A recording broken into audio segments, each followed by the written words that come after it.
காப்பு கட்டி கொடியேற்றத்துடன் விழா துவக்கம். ராமநாதபுரம் மாவட்டம் கமுதி அருகே பாம்புலன் நாயக்கன்பட்டி கிராமத்தில் அமைந்துள்ள ஸ்ரீ கரியமல்லம்மாள் கோவிலில் வருடாந்திர ஆடிப்பொங்கல் முளைப்பாரி உற்சவம் 9 நாள் திருவிழா காப்பு கட்டி கொடியேற்றத்துடன் விழா துவங்கியது.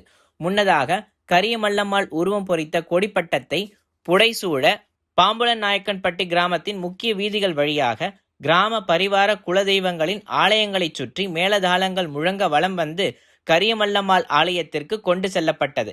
யாகசாலை பூஜை, கணபதி ஹோமம், பூர்ண ஆகுதி, தீபாரதனையும் நடைபெற்றது. மற்றும் மூலவர் கரியமல்லம்மாள் மற்றும் கொடிமரத்திற்கு பால், தயிர், சந்தனம், இளநீர், பன்னீர், விபூதி, பஞ்சாமிர்தம், கும்பநீர் உள்ளிட்ட 16 வகையான மூலிகை திரவியங்கள் கொண்டு சிறப்பு அபிஷேகமும் அதனைத் தொடர்ந்து அலங்காரமும் நடைபெற்றது. பிறகு கொடிமரத்தில் கொடியானது ஏற்றப்பட்டது.